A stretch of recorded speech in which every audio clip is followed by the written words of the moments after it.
We think the fact that the eclipse is one of the worst fictional events in the history of literature is basically undisputed at this point. The visceral pain that it generated within us is something that we're taken to our graves. And speaking of graves, our main man Guts has just been put inside his. In chapter 383, we learned that Guts has been quote-unquote interred within the Kushan Stupa, in Daiba's words, not ours, and that he's going through some sort of transformative process. While many Berserk readers might think that this is another eclipse, we think it's actually the opposite. And so, in this video, we want to talk about the reverse eclipse. This event has the potential to absolutely morph the landscape of the series as we know it, but what exactly is it and how do we know it's happening? Well, stay with us till the end to find out because we're diving straight into it.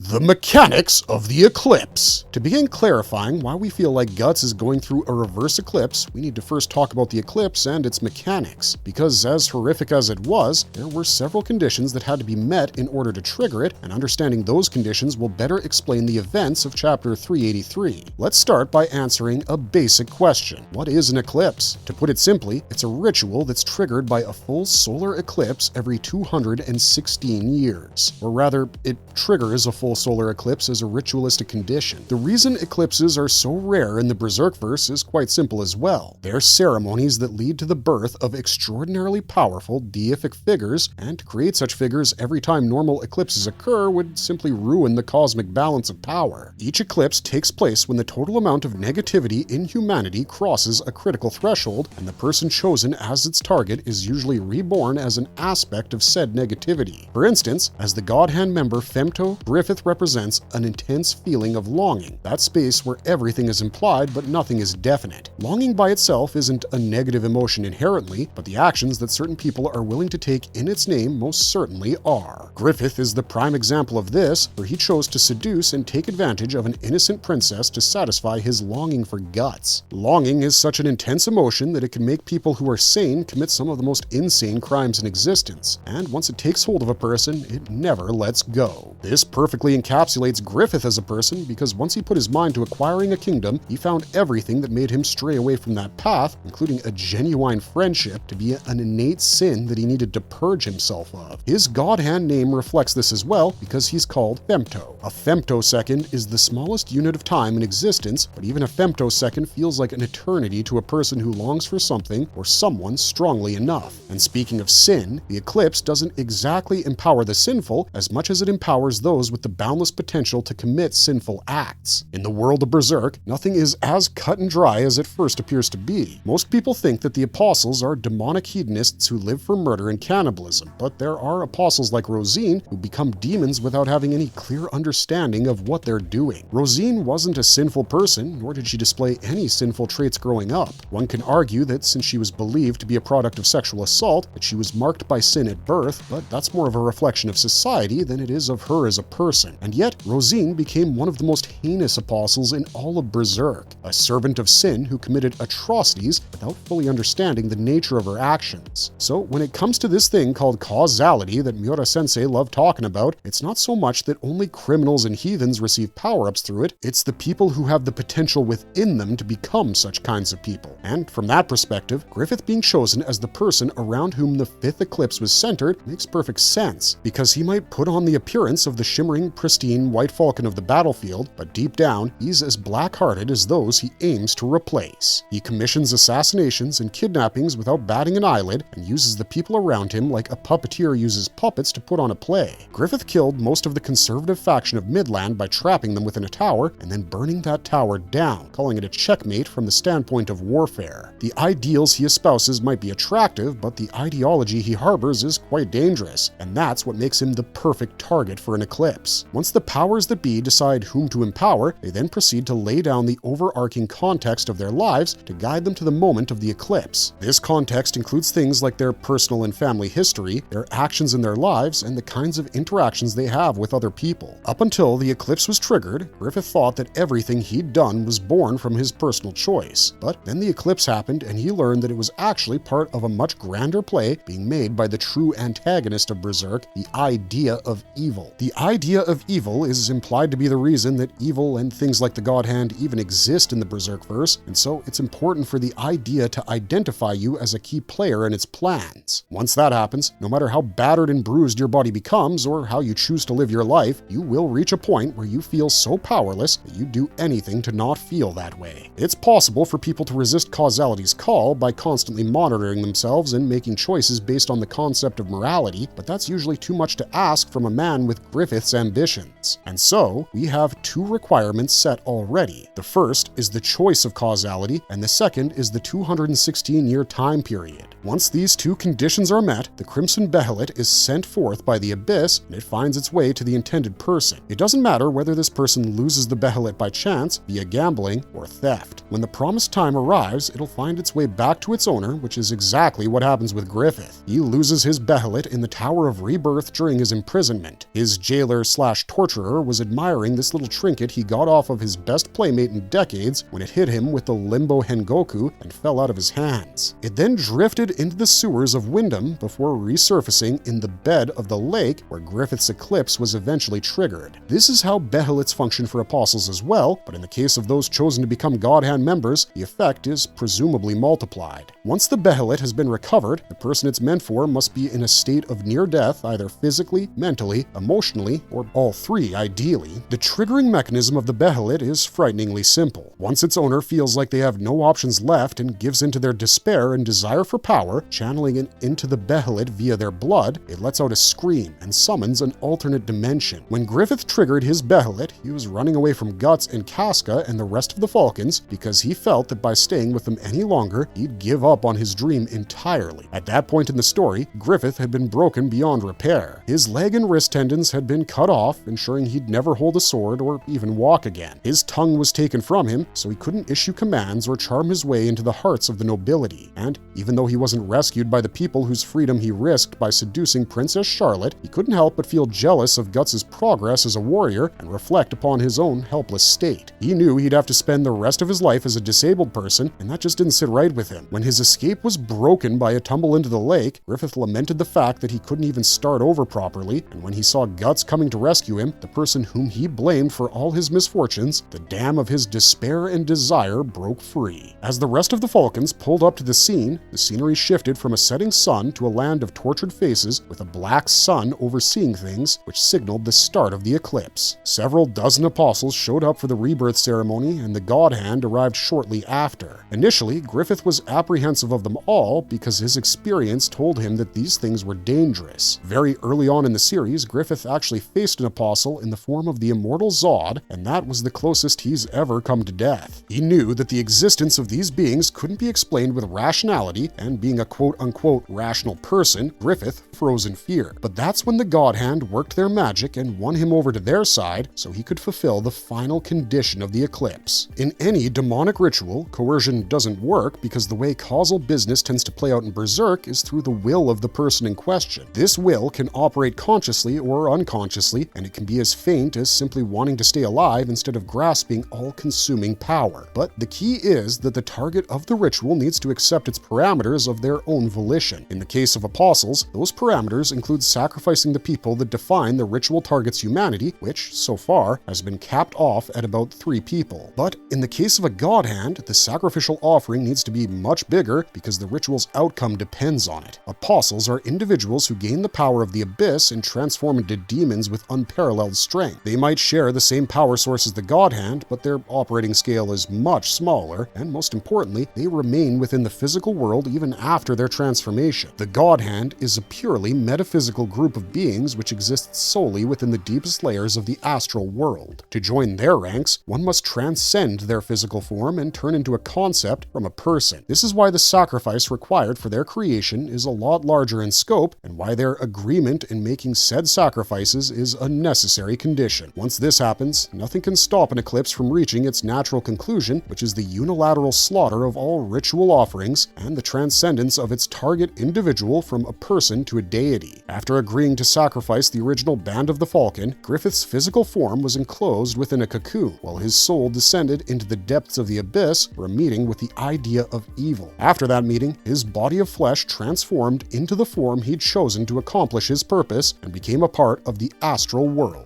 Even the survival of a couple of sacrificial offerings in the form of Guts and Casca didn't impact his power levels because he'd already sent more than enough people to the abyss. Griffith proceeded to spend the next 2 years preparing for the next step in his evolution, which was regaining a body of flesh, but that's part of a separate ceremony which called for an even greater sacrifice. We'll talk about that as well in a few moments, but these are, broadly speaking, all the conditions one would need to fulfill in order to trigger and complete an eclipse cycle. One needs to be chosen by the idea of evil, possess a crimson behelit, create a group large enough to help them transcend their mortal flesh, and then fall into a deep despair that can serve as a launching pad for their new existence. It's that last part that might have drilled the idea of Guts going through an eclipse of his own into the heads of readers. Well, that and this other little tidbit from real life.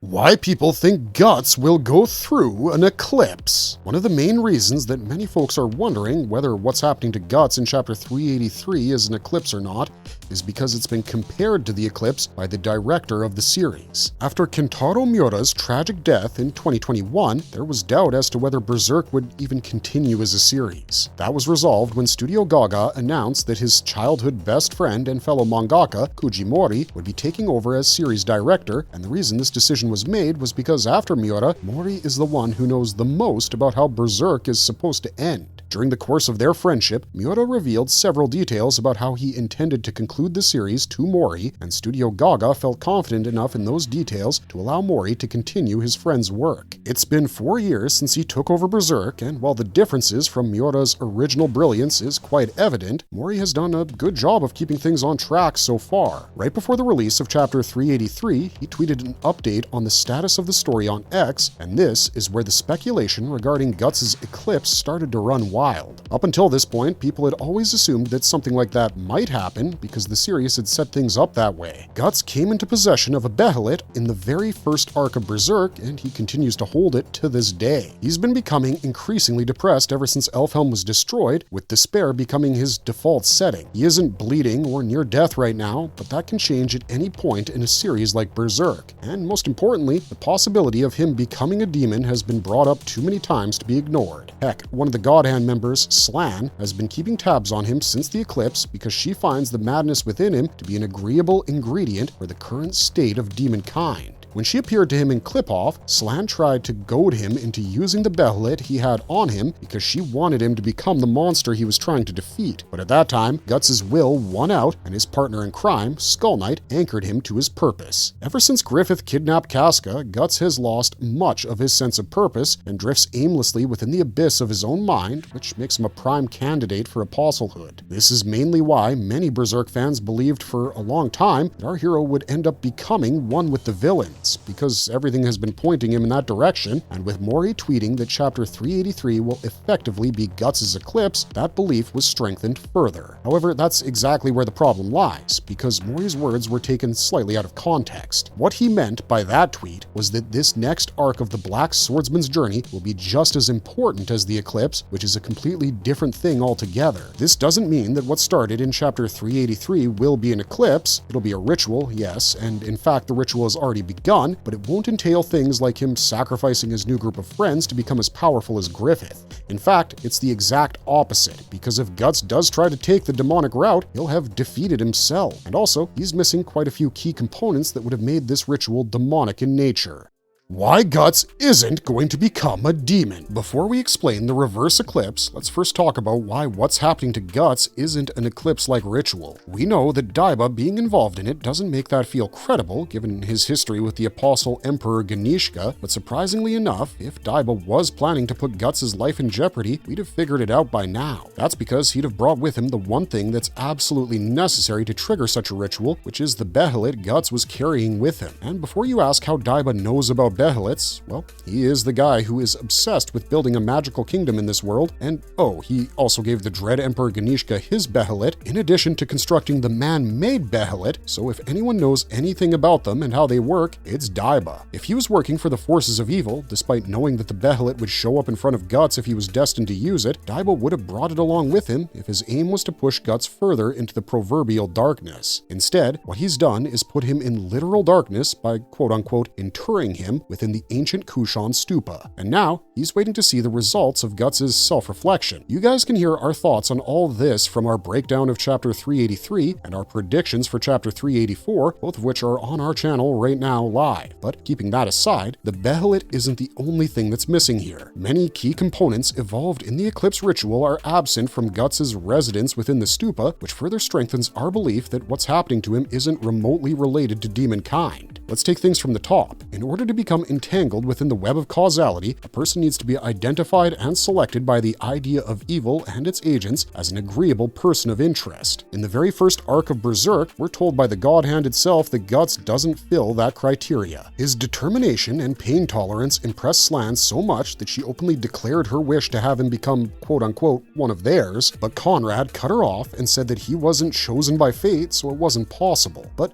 let's assume that causality is more fluid than we give it credit for, and Guts somehow became eligible to turn into a demon along the way. In that case, what he needs to complete his transformation are two things: a Behelit and a sacrifice. The first of those two things has been in his possession since the final chapter of the Black Swordsman arc, but it's still not clear whether it belongs to him or someone else. Possession of a Behelit doesn't automatically make you eligible for apostlehood. The Slug Count's physician Vargas had the Count's Behelit on him for 7 years, and he wasn't even able to figure out what it was. Vargas was a bitter and broken man whose sole desire in life was to alleviate the despair of seeing his family being eaten in front of his eyes, and he hated the Count so much that he was willing to give his life to stop him, but those emotions didn't do jack to the Behelit. Guts has had the Behelit for about a year, and it hasn't responded to his desires at all. It only reacts to a massive gathering of evil astral energies, like when it nearly rearranged itself in Clip-Off, or when it reacted to the great roar of the astral world.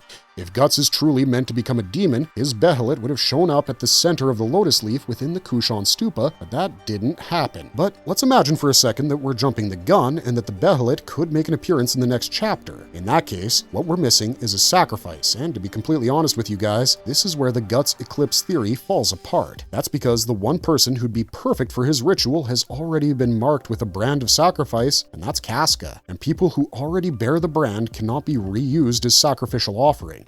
Once again, we go back to the Black Swordsman arc where we saw a Behelit being used for the first time. After being decapitated by Guts, the Slug Count's immense despair stemming from his impending demise and his immense desire to keep on living activated his Behelit and pulled everyone around him into an interstice. He attempted to bargain with the God Hand, as he'd done before, and offer up Guts for the ritual, arguing that he would be the right kind of offering because he was an enemy of demonkind. The God Hand informed him that that was impossible because A, the ritual requires the death of someone so close to the Count that he'd cease being human without them, and B, Guts has already been offered as a sacrifice. Sure, that ritual wasn't exactly complete, seeing as he was still alive, but he cannot be branded by the God Hand once more because he's already bound for the abyss. It's not a question of if he will end up joining the original Band of the Falcon within the Vortex of Souls, it's when, and for that reason, he was disqualified as an offering. It stands to reason that the same logic would apply when Guts himself tries using a Behelit, because yes, he's taken on many companions as of late and has good relations with them, but they don't define his humanity in the way Casca does. And since Casca already has the brand of sacrifice, she cannot be offered up to the idea, which complicates things even further. We could argue that maybe Puck or Shirke or Isidro or all of them could stand in as replacements, but do you really think that's possible? Yes, Guts has a lot of love for them and is grateful to them for keeping him in check, but he doesn't see them in the same light as Casca. And for this eclipse to work, he needs Casca and several other people who have become just as important to him as she is, because eclipses require mass sacrifices. If that was what was happening to him within the stupa, Daiba and Salat would have cleared out a while back, since the former would be aware of the conditions involved, but they haven't. They're standing outside the stupa waiting for Guts, waiting to see the results of his quote-unquote self-reflection. And if we put everything we've addressed right now to the side once more and assume that Guts is still going through some kind of evil ritual because those dreaded blood blobs showed up within the stupa, Stupa, even then, an eclipse is not what's going on here. The main reason those blobs showing up gives us PTSD is because we've seen them twice before, and neither of those appearances were good for the story. The first time was during the incarnation ceremony, where they swallowed several hundred people in preparation for Griffith's return to the physical world.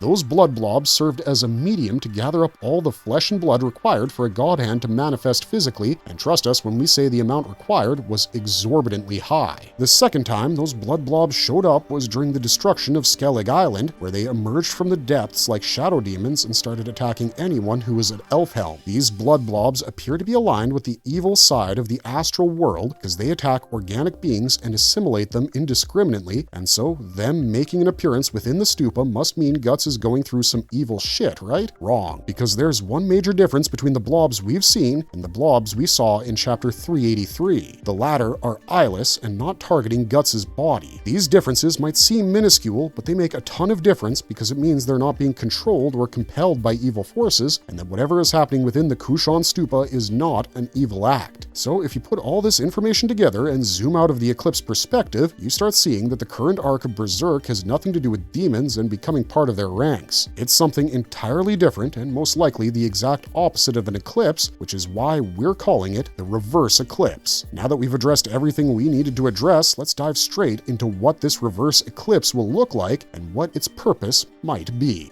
The Reverse Eclipse, Mechanics and Purpose. In chapter 383, we see Guts stumbling across a dark room and he falls onto a gigantic lotus leaf placed upon a pool of water. As this happens, he starts thinking about Griffith and Casca, first during their Falcon days and then after the Elfhelm incident. After he sees this second memory in front of his eyes, the walls start leaking blood blobs and the ground erupts with massive columns of those same blobs. The water underneath the lotus leaf starts gushing to the surface because turns out the damn thing is sinking. Right before Guts' face is swallowed by the water beneath, the lotus leaf clasps around him like a pair of hands, and both he and it sink into the pool. This moment echoes the one where Griffith's body enters a cocoon as his soul sinks into the abyss during the eclipse, and that makes the parallels between these rituals quite apparent. But this lotus snatch and sink is just that, a mere echo of the eclipse. We don't see Guts saying a single word that relates to the sacrificial oath that one makes when joining demon kind, and the only word he thinks of, which is finally, seems to be directed towards the fact that he thinks he's finally going to get some permanent rest. This moment is the exact opposite of what one wishes for when triggering an eclipse or any other demonic ritual, because those rituals are predicated upon the target's desire to continue living. Here, Guts wants to die because he feels like he can't do anything better than that. He gave it his all and he failed,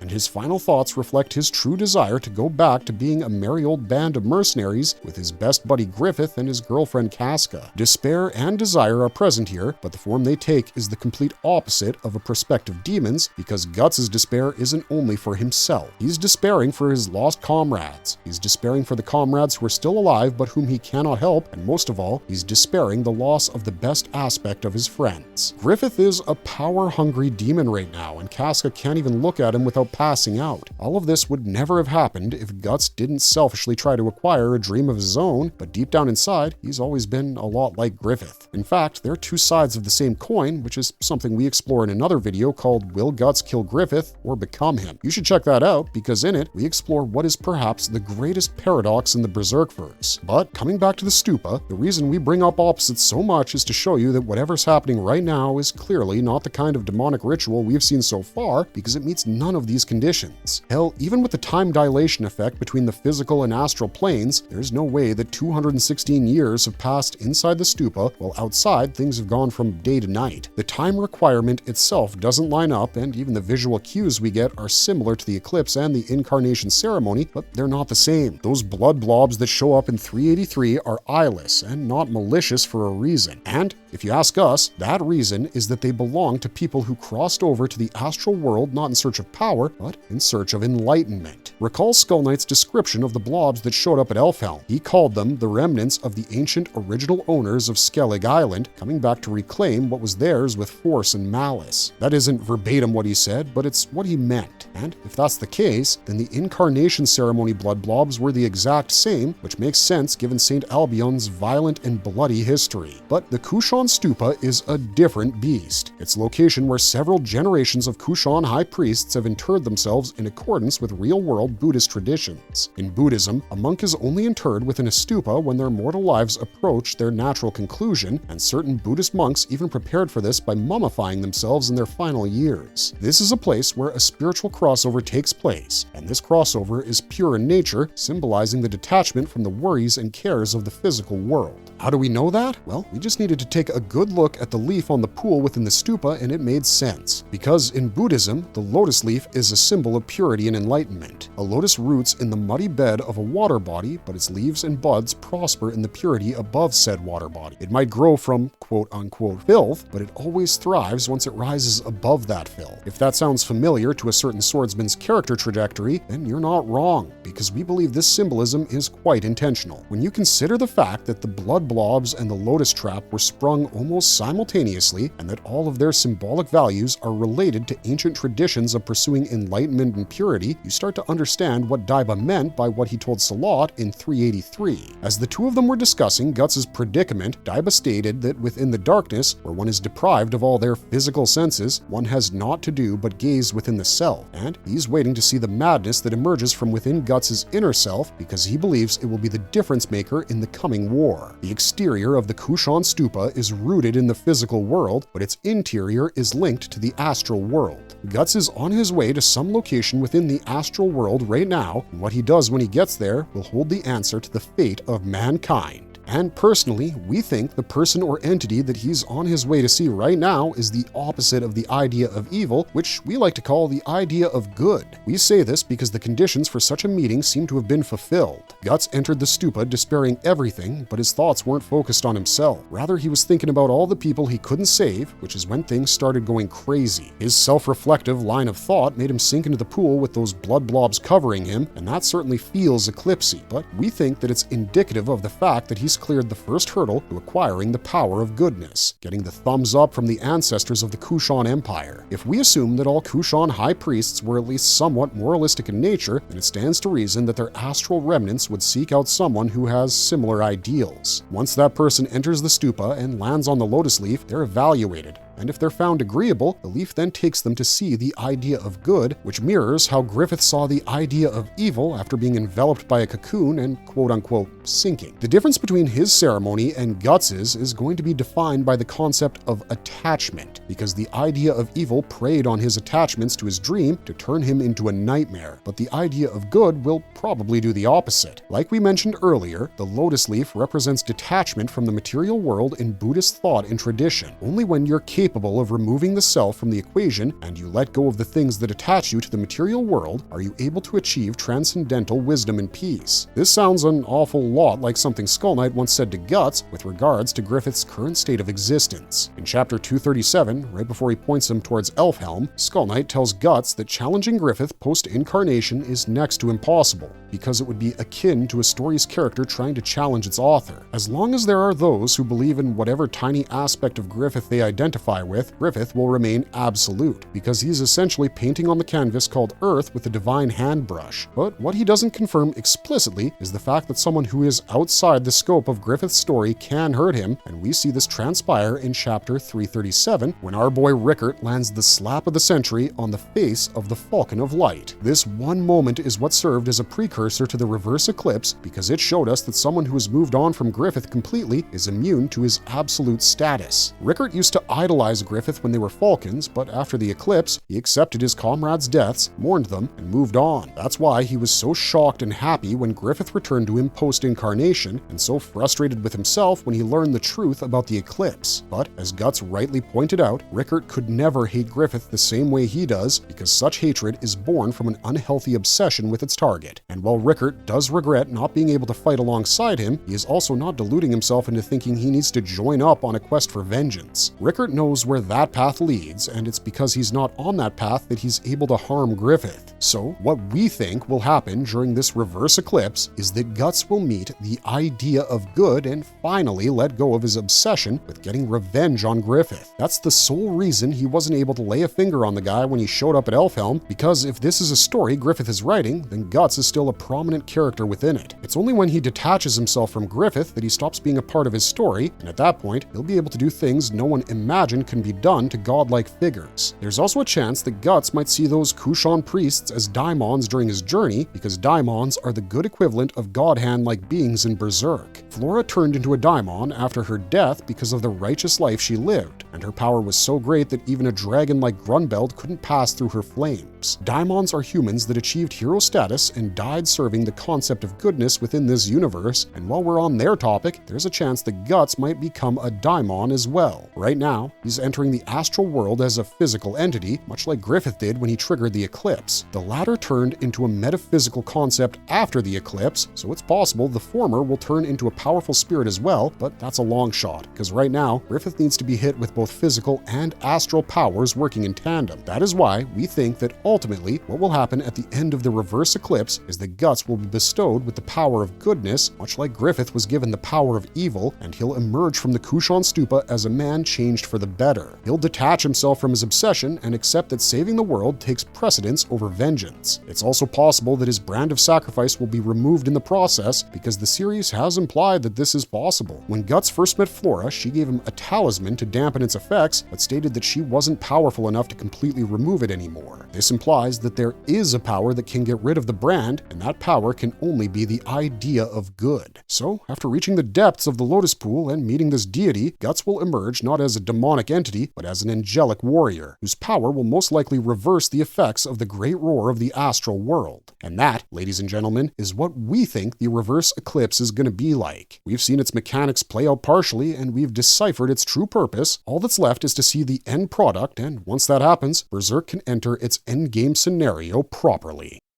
Marvelous verdict! Having said that, this is just what we think is going to happen. What do you guys think? Will there be a reverse eclipse in the coming chapters? Let us know in the comments down below, and don't forget to like, share, and subscribe for more Berserk content. We'll see you guys in the next one, so until then, stay safe and keep on struggling, strugglers.